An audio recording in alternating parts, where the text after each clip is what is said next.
사랑하는 여러분들께서는 오늘 하루를 시작하실 때 어떻게 시작하셨습니까? 혹시 지난 한 주간의 삶을 돌아보면서 마음을 무겁게 짓누르나 그 실수나 그 잘못 때문에 마음을 힘들게 가지고 하루를 시작하진 않으셨는지요?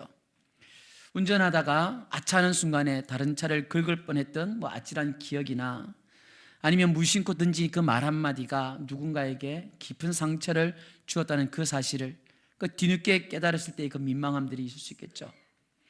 혹은 더 큰 잘못으로 인해서 밤잠을 설치며 괴로워하고 계신 분은 없으신지요? 우리 인생은 마치 얇은 얼음 위를 걷는 것과 같아서 아무리 조심해도 예기치 않은 실수를 저지르며 살아가게 됩니다. 그리고 그 실수의 결과는 때로는 우리의 삶을 송두리째 흔드는 거대한 두려움과 죄책감으로 다가오게 되죠. 마치 나를 추격해오는 피해 보복자처럼 너는 틀렸어, 너는 자격이 없어, 너는 끝났어 라면서 과거의 잘못들을 끊임없이 우리들의 발목을 잡으며 우리에게 악한 마음을 가질 수 있도록, 또 우리에게 낙심하는 마음을 가질 수 있도록 늘 속삭이며 사단은 다가옵니다.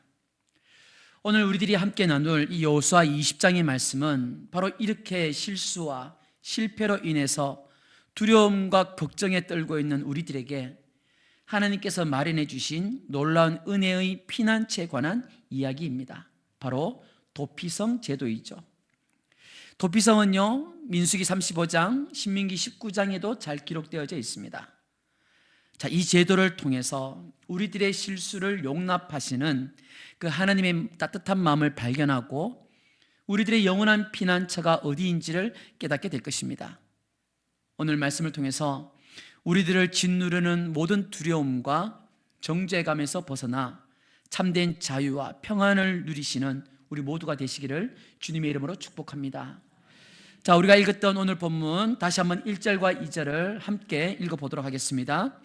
여호와께서 여호수아에게 말씀하여 이르시되 이스라엘 자손에게 말하여 이르기를 내가 모세를 통하여 너희에게 말한 도피성들을 너희를 위하여 정하여. 아멘. 자, 하나님께서는요, 이 가나안 땅 분배라는 큰 과업이 끝난 직후 마치 가장 중요한 프로젝트를 마무리하듯이 여호수아에게 도피성을 지정하라고 명령을 하십니다.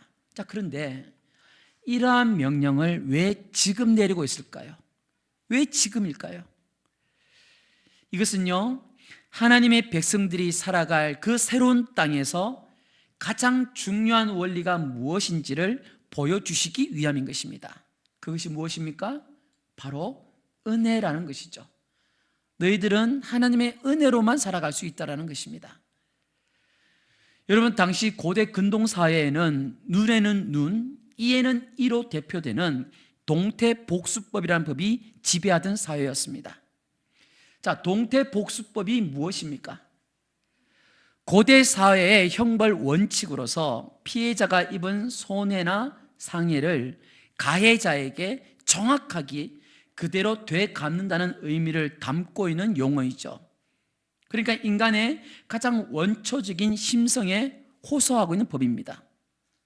즉, 내가 당한 것만큼 갚아주리라는 이 인간 정의감을 충족시켜주는 듯 하지만 어떻습니까? 그 밑에는 복수의 문화를 담고 있는 것이죠.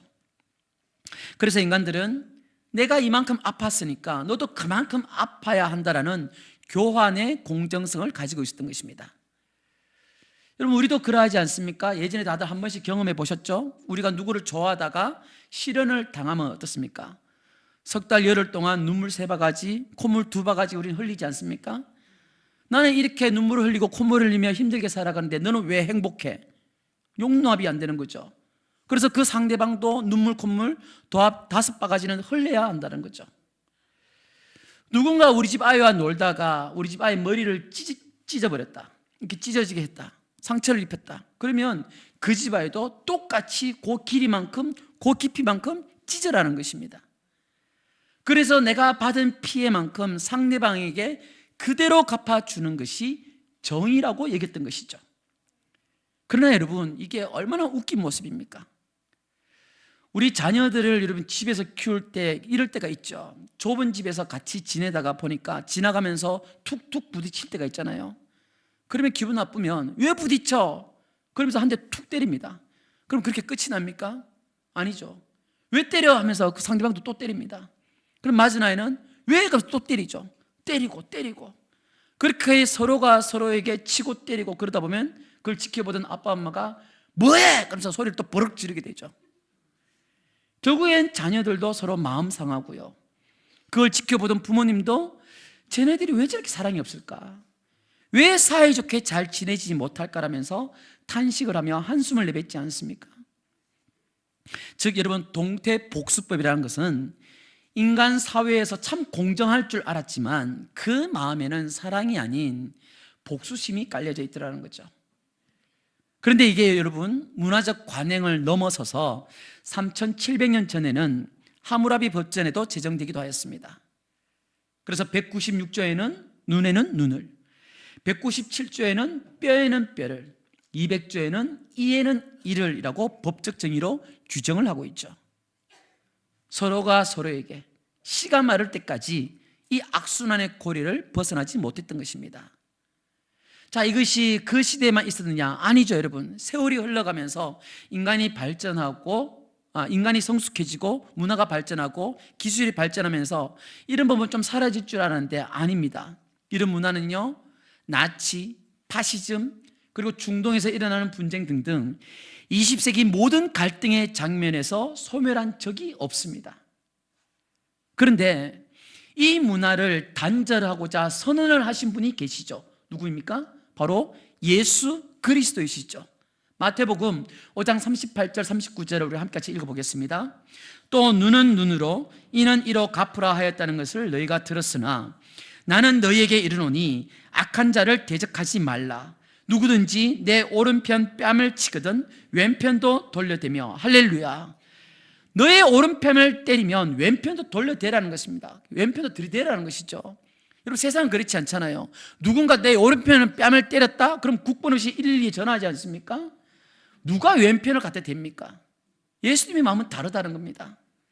오히려 적극적인 사랑과 비폭력으로 저항을 하되 대적하지 말으라는 예수님의 가르침. 그러나 고대 근동 사회에 만연하였던 이 동태복수법이라는 이 문화로 인해서 사람이 죽게 되면 반드시 동일하게 사람의 생명으로 대갚아야 했습니다. 그래서 억울하게 가족을 잃은 사람들은 피해 보복자가 되어서, 복수를 하겠다는 거죠. 피해 보복자가 되어서 가해자를 본인들이 직접 처단할 수 있는 의무와 권리도 가졌습니다. 좀 전에 말씀드렸듯이 이 자체만 보면 참 공정하고 공의로운 것 같지만 여기에는 치명적인 약점이 있습니다. 그건 바로 모든 살인을 동일하게 취급을 한다는 것이죠. 즉 계획적이고 악의적인 살인과 전혀 의도하지 않았던 우발적인 살인을 구분하지 않더라는 겁니다. 자, 여러분, 신명기 19장에서 말씀하고 있죠. 한번 상상해 보십시다. 산에서 이 두 친구가 벌목으로 하러 갔다가 한 친구가 옆에서 도끼질 하는데 이 도끼날이 빠져가지고 옆에 있는 친구가 맞았어요. 그 친구가 죽었습니다. 옆에 친구가 맞아 죽는 끔찍한 사고가 일어난 거죠. 자, 이 도끼질하는 이 친구의 마음이 어떻겠습니까? 본인이 어떻게 하려고 한 것도 아니고 그냥 도끼질하는데 이게 튕겨나가서 내 친구가 죽었어요. 미안하잖아요. 이 친구는 평생을 미안함과 죄책감을 가지고 그렇게 살아가야 되는데 이 죽은 친구의 가족들, 친지들이 그 과정은 들을 생각도 없이 우리 가족을 죽였어? 내 친구를 죽였어? 그러면서 복수의 칼을 들고 달려온다면 이게 여러분 얼마나 비극적인 일입니까? 이러한 복수는요, 또 다른 복수를 낳고 그로 인해 공동체는 끝없는 증오와 피해 악순환에 빠져들게 된다는 것이죠. 하나님께서는 바로 이 지점에서 이제 멈추게 하시고 그리고 도피성이라는 그 완충지대, 은혜의 시스템을 만들어 주신 것입니다. 3절 말씀 있죠. 부지 중에 실수로 사람을 죽인 자를 그리로 도망하게 하라. 이는 너희를 위해 피의 보복자를 피할 것이다 라고 말씀하십니다. 즉 하나님께서 무슨 말씀입니까? 고의로 사람을 죽인 것과 실수로 죽인 것, 고의성과 실수를 명확하게 구분해 놓으시는 것입니다. 여러분, 도피성은 고의적인 살인자를 위한 곳이 아니죠. 그들은 반드시 율법의 심판을 받아야 합니다. 그러나 부지 중에, 즉 의도치 않게 실수로 생명을 해친 자들에게는 피할 길을 열어주셨다는 거죠. 이것은요, 생명을 경시해서가 아닙니다. 오히려 모든 생명이 하나님의 형상대로 지음받은 존귀한 존재들이기에 비록 실수로 살인을 저지른 자라 할지라도 그의 생명 역시 정당한 재판 절차 없이 함부로 다뤄져서는 안 된다는 하나님의 생명 존중 사상이 담겨져 있는 것이죠. 하나님께서는 이 도피성을 요단강 동편의 3곳, 서편의 3곳, 총 6곳을 지정해서 세우라 하셨습니다. 자, 이 도피성은 높은 곳에 위치해 있습니다. 그래서 아무리 먼 곳에라도 그 도피성을 바라볼 수 있고요, 도피성으로 가는 길도 넓게 잘 닦아 놓았습니다. 헷갈리지 않도록 표지판, 안내판도 잘 세워 놓았습니다. 보통 이 도피성까지 가는 거리는요, 약 48km. 그러니까 하루길 내외 반나절만 걸어가면, 열심히 달려가면, 이는 이스라엘 영토 어느 곳에서 사고가 발생했든지 간에 가장 가까운 도피성까지 달려갈 수 있도록 배려해 놓으신 하나님의 세심함이 들어있는 것이죠. 마치 오늘날 도심 곳곳에 설치된 자동 심장 충격기처럼 생명을 살리기 위한 골든타임을 확보해 놓으신 것입니다. 즉 우리 하나님은요, 우리가 실수하고 넘어졌을 때 찾아오기 힘들고 까다로운 분이 아니라 언제든지 즉시 달려가 안길 수 있는 분이라는 것이죠. 사랑하는 여러분, 우리들의 삶에도 크고 작은 피해 보복자들이 우리 주위에 있지 않습니까? 늘 우리를 해하려고 하고 우리를 늘 부릅뜨고 지켜보고 있는 피해 보복자들이 있죠. 고대 사회에서는 죽은 자의 친족들이 피해 보복자였지만 오늘날 현대 사회에서는 우리들에게 피해 보복자가 무엇이 될 수 있을까요? 바로 죄책감과 정죄감이라는 이 내면의 목소리가 아닐까 생각을 해보게 됩니다. 과거의 실수가 끊임없이 나를 정죄하죠. 사람들의 비난이 끊임없이 나를 추격합니다. 때로는 어떻습니까? 나 자신이 가장 혹독한 피해 보복자가 되어서 나 스스로를 용서하지 못한 채 나 자신을 계속해서 괴롭힐 때가 있지 않습니까? 세상은 그러한 우리들에게 또 말을 하죠. 너가 저지른 일이니 너가 책임져라. 너는 실패자다라고 늘 속삭이고 있습니다. 그러면서 끊임없이 우리를 막다른 골목길로 밀어붙이고 있죠. 그러나 여러분, 우리 하나님 아버지께서는 우리들에게 말씀해 주십니다. 새벽 날개를 치며 저 바다 끝에 거할지라도 나에게로 오라. 내가 너희들의 진정한 피난처가 되어주겠다라고 말씀하십니다. 여러분, 도피성은 세상의 정죄와 심판 속에서 하나님 백성들을 보호하시고자 하시는 하나님의 사랑의 선포임을 기억하시기를 소망합니다. 자, 그렇다면 이 도피성으로 피신한 사람은 이제 어떻게 될까요? 도피성으로 피신한 사람은요, 그 성문 어귀에서 도피성의 장로들에게 1차적으로 자신의 상황을 설명하고 성 안에 머물 수 있는 허락을 받게 됩니다. 이후에 그는 회중 앞에서 공정한 재판을 받게 되죠. 그리고 재판 결과 그의 살인이 정말 고의가 없는 실수였다라고 인정을 받게 되면요, 그는 도피성 안에서 안전하게 보호를 받게 됩니다. 하지만 여러분, 이 보호는 완전한 자유를 의미하는 것은 아니죠. 그는 도피성이라는 이 제한된 공간 안에서만 살아야 했던 것입니다. 만약에 그 사람이 성 밖으로 나가게 되잖아요. 그러면 어떻게 되겠습니까? 그 성 밖에 피해 보복자가 있는 거죠. 이 피해 보복자에게 죽임을 당하더라도 아무도 그를 보호해 주지 않습니다. 그렇기 때문에 성 안에만 있어야 됩니다. 마치 집행유예와 같은 상태로 사랑하는 가족과 고향을 그리워하며 기약 없는 세월을 보내야 했던 것입니다. 자, 그렇다면 언제 그 사람은 완전한 자유를 얻어서 도피성에서 나와서 집으로 돌아갈 수 있을까요?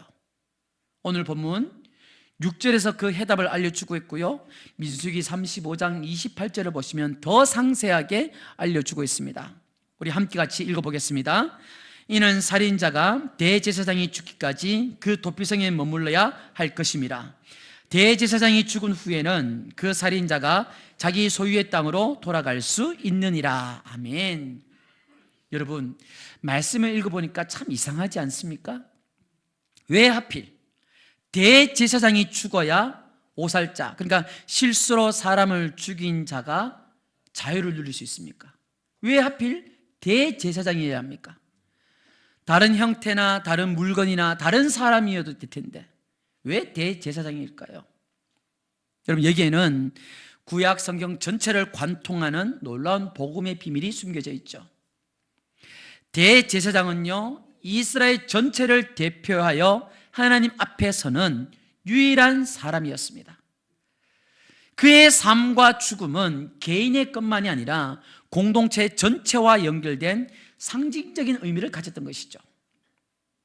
대제사장의 죽음은 한 시대가 끝나고 새로운 시대가 시작됨을 알리는 사건이었고요, 이스라엘 백성의 죄를 대속하는 공적인 죽음으로 간주되었던 것입니다. 따라서 민수기 35장 33절에서 말씀하시듯이 대제사장의 죽음은 부지 중에 흘린 피로 더러워진 땅을 정결하게 하고 모든 부채와 책임을 청산하는 대속의 효력을 가졌다라는 것입니다.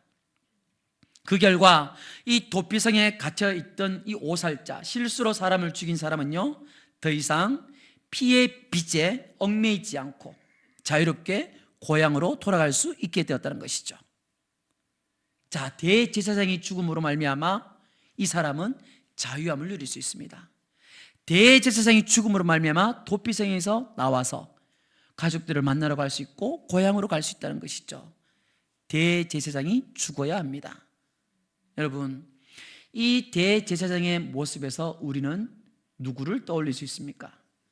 바로 우리들의 영원한 대제사장이신 예수 그리스도이시죠. 히브리서 4장 14절 말씀을 함께 읽어보겠습니다. 그러므로 우리에게 큰 대제사장이 계시니 승천하시니 곧 하나님의 아들 예수시라. 우리가 믿는 도리를 굳게 잡을지어다. 아멘. 구약의 대제사장은 흠 많고 연약한 인간이었기에 그의 죽음은 단지 실수로 살인한 한 사람에게 임시적인 자유를 줄 수 있었을 뿐입니다. 그러나 우리의 대제사장 되시는 예수 그리스도는 흠도 없고 점도 없으신 하나님의 아들로서 단 한 번의 죽음으로 우리들의 모든 죄, 즉 부지 중에 지은 죄뿐만 아니라 우리들이 의도적으로 또 고의적으로 지은 그 모든 죄까지 완벽하게 대속하셨음을 여러분 믿으시기 바랍니다. 골로새서 2장 13절과 14절에서는 이렇게 증언하고 있죠. 우리 한 목소리로 읽어보겠습니다. 또 범죄와 육체의 무할례로 죽었던 너희를 하나님이 그와 함께 살리시고 우리의 모든 죄를 사하시고 우리를 거스르고 불리하게 하는 법조문으로 쓴 증서를 지우시고 제하여 버리사 십자가에 못 박으시고. 할렐루야. 여러분, 십자가는요, 이처럼 우리들의 영원한 도피성임을 믿으시길 바랍니다. 예수 그리스도의 죽음은 우리들의 모든 죄의 빈문서를 찢어버리신 완전한 속죄의 사건이라는 것이죠. 그러기에 여러분, 이제 우리들은 더 이상 죄의 피해 보복자들인 사단의 정죄와 율법의 고소에 시달릴 필요가 없다는 것이죠. 왜 그렇습니까? 영원한 대제사장이신 예수 그리스도께서 나를 위해 죽으셨기 때문입니다. 나를 위해 죽으셨다는 것이죠. 그분의 죽음으로 우리들은 죄와 사망의 감옥에서 풀려나 하나님의 자녀로서 영원한 생명과 자유를 누리게 되었다는 것이죠. 여러분, 이처럼 대제사장의 죽음의 소식을 들은 이 오살자, 실수로 사람을 죽여서 도피성했던 그 사람의 마음은 여러분 어땠겠습니까? 대제사장이 죽으면 내가 나갈 수 있어요. 그런데 이 사람이 언제 죽을지 모르잖아요. 너무 젊어. 그럼 30년 뒤에 죽을 수 있겠죠. 50년 뒤에 죽을 수 있어요. 근데 나이가 많아. 5년 뒤면 죽을 수 있겠죠. 그러면 마음속에는 할렐루야가 될 수 있을까요? 언제 죽을지 몰라요. 근데 이분이 죽었습니다. 그러면 나는 이제 고향으로 돌아갈 수 있고 가족들을 만날 수 있습니다. 기분이 어떻겠습니까? 그 사람은 아마도 기쁨과 안도의 환호성을 질렀겠죠. 드디어 나는 집으로 돌아간다는 그 해방감에 가슴 벅찼을 것입니다. 집으로 돌아갈 수 있습니다. 그러나 여러분, 동시에 그의 마음속에는 깊은 깨달음도 있지 않았겠습니까? 어떤 깨달음일까요? 내가 지금 집으로 돌아갈 수 있고 가족들을 만날 수 있고 나에게 주어진 이 자유는 누군가 죽음의 대가로 내가 받는 것이구나, 이것을 알 수 있는 거죠. 대제사장이 누군지 몰라. 나는 얼굴도 자세히 못 봤어. 근데 그분이 죽음으로 내가 자유를 누리는 거예요. 누가 죽음으로 말미암아 내가 해방을 누린다는 거죠. 그렇기 때문에 여러분, 이 사람은 정말 사람이라면 어떤 생각을 가지겠습니까? 평생도록 그 대제사장에 대한 고마움을 안고 살아가지 않겠습니까? 나의 자유를 위해서 죽은 그 대제사장을 기억하면서 감사하는 마음으로 살아가겠죠? 사랑하는 여러분, 동일합니다. 마찬가지로 예수 그리스도의 십자가 대속으로 자유함을 얻은 우리들 역시 새로운 삶의 자세를 가져야 한다는 것이죠. 대제사장이 죽음으로 내가 자유를 얻는다, 이건 당연한 거 아니냐? 그게 아니라 사람이 죽잖아요. 누군가는 죽었어요. 그 죽음으로 말미암아 내가 자유를 누렸다면, 동일하게 예수 그리스도가 죽음으로 말미암아 내가 지옥의 길이 아닌 천국의 영광을 누리게 되었다면, 그분께서 우리에게 요구하시는 새로운 삶의 자세가 있잖아요. 당연히 인간이라면 나는 이제 예전처럼 살지 않아야 되겠다, 내가 그 사람의 죽음을 헛되지 않기 위해서라도 나는 살아야 되겠다, 그 마음을 가져야 되지 않겠습니까? 여러분, 우리가 얻은 자유는 방종을 위한 자유가 아니라 거룩한 삶으로의 초대인 것입니다. 여러분, 요한복음 8장에 보면 참 귀한 얘기가 나오죠. 가늠한 여인의 이야기, 여러분 잘들 아실 것입니다. 5절에 보니까 서기관과 바리새인들은 가늠한 여인을 끌고 와서, 그 당시에 동태복수법을 끌고 와도 되고요, 율법을 가져와도 되고요, 하나는 무엇입니까? 해답은 그녀를 돌로 쳐서 죽이는 겁니다. 그 누구도 말리지 않습니다. 당연히 그녀는 돌에 맞아 죽어서 마땅합니다. 자, 그녀는 죽음의 공포 속에서 피의 보복자들에 둘러싸여 있는 것이죠. 눈물 속에서, 그리고 두려움 속에서, 후회감 속에서 벌벌 떨고 있겠죠. 그때 예수님께서 그녀에게 말씀하십니다. 7절을 보시면 너희 중에 죄 없는 자가 먼저 돌을 쳐라라고 말씀하십니다. 9절에 보니까요, 그 말씀에 양심의 가책을 느낀 어른들이나 청년들이 하나 둘씩 자리를 피합니다. 자, 그리고 마침내 예수님과 그 여인만 그 자리에 남게 되는 거죠. 예수님이 그 여인 바라보십니다. 그 여인도 예수님의 눈과 마주쳤겠죠. 어떤 마음이 오고 갈까요? 예수님은 그녀에게 물으십니다. 여자여, 너를 고발하던 그들이 어디 있느냐? 너를 정죄한 자가 없느냐? 그녀는 말을 합니다. 주여, 없나이다. 그러자 예수님께서 선포해 주십니다. 나도 너를 정죄하지 아니하노니 가서 다시는 범죄하지 말아라. 예수님은 너 왜 그렇게 살았니? 너 지금 네가 행동한 게 얼마나 나쁜 짓인 줄 알아? 왜 몸을 함부로 굴렸어? 너 좀 혼 좀 나봐야 되겠니? 벌금 얼마 내? 이렇게 말씀하신 게 아니라 나도 너를 정죄하지 않는다. 나도 너를 정죄하지 않으니까 이젠 가서 다시는 범죄하지 말아라는 거죠. 이게 여러분 도피성의 원리인 거예요. 예수님께서는 우리들의 가장 안전하고 완벽한 도피성이 되어주시는 분이십니다. 그분은 우리들의 과거도 묻지 않으시고요, 우리들의 그 잘못을 들춰내지도 않으시고요, 세상처럼 다른 사람들처럼 우리들을 정죄하지도 않으세요. 그러나 여러분, 거기서 끝나는 게 아니죠. 가서 다시는 죄를 범하지 말라라고 말씀하시면서 새로운 삶의 방향을 우리들에게 제시해 준다라는 거죠. 사랑하는 여러분, 우리들은 주의 은혜를 받은 자들이 맞습니까? 그렇죠. 우리들은 주의 은혜를 받은 자들입니다. 여러분들이 지금 이 땅을 살아가면서 내가 가진 게 뭐가 있다고, 내 삶이 지금 이런데 뭐가 은혜가 되냐고 말할지는 몰라도, 여러분, 우리 인생 가운데 가장 크고 위대한 은혜는요, 십자가의 대속 사건입니다. 우리는 막말로 피조물이지 않습니까? 막말로 십자가 사건 그거 하나만 있어도 우리는 끝나는 거예요. 그냥 그거 하나만 우리는 감사한 거예요. 이 땅 살아가면서 돈이 좀 없어도, 좀 힘들어도 십자가 사랑 하나만 있어도 우리는 감사하다는 고백을 할 수 있어야 됩니다. 왜요? 지옥 가지 않고 천국 가잖아요.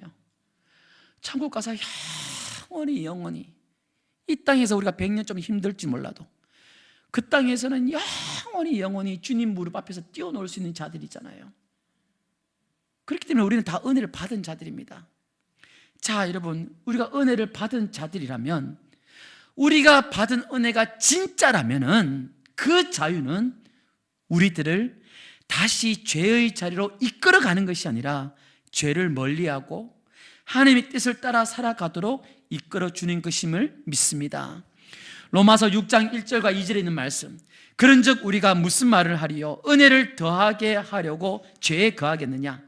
그럴 수 없느니라. 죄에 대하여 죽은 우리가 어찌 그 가운데 더 살리요라는 말씀처럼 은혜를 더하게 하고자 우리들은 죄에 거할 수 없다라는 것이죠. 그러니까 여러분, 이제 우리들은, 우리 삶의 주인은요, 내 마음대로가 아니라, 내 느낌대로가 아니라 주님 뜻대로라고 되어야 합니다. 내 욕심대로, 내 방식대로가 아니라 하나님 말씀대로라고 되어야 한다는 것이죠. 이것이 여러분 진정한 자유를 누리는 자의 삶이라는 것입니다. 더 나아가 우리는 또 어떻게 살아야 될까요? 도피성의 은혜를 우리가 경험했다면, 주의 은혜를 경험하고 살아가는 자들이라면, 이제 우리는 다른 사람들에게 작은 도피성이 되어줘야 되지 않겠습니까? 주님께서는 새로운 삶을 살아라고 제시해 주셨잖아요. 그럼 우리도 또한 그 은혜를 받은 자로서 다른 누군가에게 작은 도피성이 되어 주어야죠. 그런데 우리는 어떻습니까? 내로남불이 있는 말처럼 내가 행한 실수, 내가 저지른 그 잘못에는 얼마나 관대한지 모릅니다. 뭐 그럴 수도 있지, 뭐 살다 보면 내가 그럴 수도 있지, 사람이 그럴 수도 있지, 뭘 그렇게 빡빡하게 구냐고, 좀 좋게 좀 넘어가면 될 거 가지고. 자기에게는 얼마나 관대한지요. 그런데 나에게 실수한 사람, 나에게 조금이라도 상처를 안겨준 그 사람에게는 어떻습니까? 얼마나 날카로운 율법의 잣대를 들이대고 있는지. 너 그랬잖아, 너 몇 년 전에 그랬잖아, 그렇게 행동했잖아, 나의 그런 말 했잖아. 자신에게는 그렇게 한없이 간다면서 다른 사람들에게는 얼마나 빡빡하게 우리는 구는지. 우리들은 너무나 쉽게 다른 사람의 피해 보복자가 되어서 상대방을 죽이려고 우린 달려들고 있다는 것이죠. 영국의 유명한 설교자였던 찰스 스펄전 목사님에게 어느 한 성도가 찾아와서는 다른 성도의 험담을 그렇게 늘어놓았다고 합니다. 그 험담을 듣고 있던 스펄전 목사님이 물어봅니다. 자매님, 그 이야기를 저에게 해주셨는데, 그럼 제가 이제 자매님한테 3가지를 물어볼 텐데 한번 답변해 보십시오. 첫 번째, 그 이야기가 100% 사실입니까? 둘째, 그 이야기가 그 형제에게 덕이 되는 선한 이야기입니까? 셋째, 지금 그 이야기를 꼭 해야만 하는 필요한 이야기입니까? 이 질문에 그 성도는 아무런 대답도 하지 못한 채 돌아갔다고 합니다. 사랑하는 여러분, 우리들은 말로서 또는 행동으로서, 굳이 말과 행동이 아니라도 비언어적인 그런 모습들, 눈빛, 표정, 제스처 이런 것을 가지고서 얼마나 자주 다른 사람들을 정죄하고 판단하는지 모르죠. 그러나 여러분, 기억하시길 바랍니다. 우리는 어떤 존재라고요? 우리 자신이 먼저 하나님의 도피성 안에서 조건 없는 용서를 받은 죄인이라는 사실을 여러분 잊지 마시기 바랍니다. 내가 먼저 죄인이었어요. 우리 인간의 눈으로 보기에 크고 작은 죄의 경중을 따지고 네 죄가 더 크다, 내 죄가 작다, 나는 너에 비하면 별거 아니다, 이렇게 따질 수 있지만 아니에요. 여러분, 하나님 눈에 보기에는 우리가 죄인이에요. 내가 더 큰 죄인이고 내가 더 나쁜 사람이에요. 그런데 용서받았잖아요. 그것을 기억하면서 우린 다른 사람에게 다가서야 된다는 거죠. 나 또한 용서받은 죄인으로 다른 사람을 용서하는 마음으로 다가서야 된다는 거죠. 내가 받은 그 은혜의 크기를 우리가 안다면, 내가 지금 누리고 있는 이 은혜의 맛을 안다면 우리들은 다른 사람의 실수를 너그럽게 덮어줄 수 있습니다. 여러분, 넘어진 형제 자매를 위해서 돌을 던지는 대신에, 또는 넘어졌으니까 더 이상 일어나지 말라고 밟는 대신에 손을 내밀어 주는 작은 예수들, 작은 도피성이 되어 주시기를 주님의 이름으로 부탁드립니다. 사랑하는 여러분, 우리 모두는요, 인생이라는 길 위에서 부지 중에 죄를 짓고 실수하며 살아가는 연약한 존재들이죠. 우리가 어떻게 완벽할 수 있습니까? 다 우리는 부족한 존재들입니다. 그리고 그 죄책감과 두려움이라는 그 피의 보복자는 집요하게 우리들을 뒤쫓아옵니다. 즉, 세상 그 어디에도 이 추격을 피할 수 있는 완전한 안전지대는 없습니다. 그러나 하나님께서는 우리들을 위해서 영원한 도피성을 예비해 주셨습니다. 바로 우리 주 예수 그리스도이시죠. 우리들이 지은 모든 죄와 그 허물의 값을 치르시기 위해 영원한 대제사장이신 예수님께서는 십자가에서 죽으셨습니다. 이제 그 예수를 믿고 그 품 안에 피하는 자는 누구든지 정죄함이 없습니다. 더 이상 두려워할 필요도 없습니다. 혹시 지금도 과거의 실수에 얽매여서 고통받고 있는 분이 계시는지요? 자신을 향한 그 정죄감을 떨쳐버리지 못한 채 하루하루 참 힘겹게 살아가는 분도 있으신지요? 그래서 일 중독이라는 동굴로, 스마트폰이라는 가상 공간으로, 또는 술이나 쇼핑과 같은 일시적인 위로처럼 숨어들지 마시고요, 이제 그만 그 자책의 자리에서 일어나셔서 영원한 도피성 되시는 예수 그리스도께로 달려 나오시기를 바랍니다. 도피성은 그 실수의 결과가 살인이라는 엄중한 결과를 낳았다 할지라도 실수한 그 사람에게 새 출발의 기회를 허락해 주시는 은혜입니다. 그분의 십자가 아래 우리들의 모든 무거운 짐을 내려놓으시기를 소망합니다. 진정한 피난처 되신 우리 주님은 따뜻한 팔로 우리들을 안아주시며 말씀하십니다. 괜찮아. 내가 너의 모든 죄를 담당하였다. 너는 이제 자유다. 그리고 그 자유를 누리는 자로서 이제 우리 주변에 지치고 상한 영혼들에게 작은 도피성이 되어주는 복된 삶을 살아가시기를 소망합니다. 이스라엘이 땅을 분배받고 도피성이 세워지는 것보다 여러분 더 중요한 것은요, 이제 하나님께서 허락하신 그 땅에서 하나님 백성답게 살아가는 것이 여러분 더 중요한 것이었습니다. 그 백성들은 어느 지파가 땅을 더 분배받았고 더 좋은 기름진 땅을 분배받았고 거기에 혈안이 되었는지 모르지만 하나님께서 원하신 더 중요한 것은 하나님이 허락하신 그 땅에서 하나님 백성답게 살아가는 게 제일 중요한 것이었다는 거죠. 그러하기에 여러분, 용서가 필요한 사람이 우리 주변에 있다면 하나님 백성답게 먼저 용서의 손을 내미시기 바랍니다. 다시 기회를 줘야 할 사람이 있다면 하나님 백성답게 너그러운 마음으로 여러분 좀 품어주시기 바랍니다. 우리들이 받은 그 놀라운 은혜를 흘려보낼 때에 우리 공동체는요, 세상이 줄 수 없는 참된 평안과 회복을 경험하는 아름다운 하나님 나라가 될 것입니다. 특별히 이번 주간은 성탄절이 있는 주간이죠. 우리들의 평안과 회복을 위해서 이 땅에 오신 예수 그리스도를 찬양하면서 이번 한 주간, 아니 우리 믿음의 여정 모든 날들마다 우리들의 영원한 도피성 되신 예수 그리스도 안에서 참된 자유와 평안을 누리시고 또한 누군가의 따뜻한 피난처가 되어주시는 귀하고 복된 성도들 되시기를 살아계신 예수님의 이름으로 축복합니다.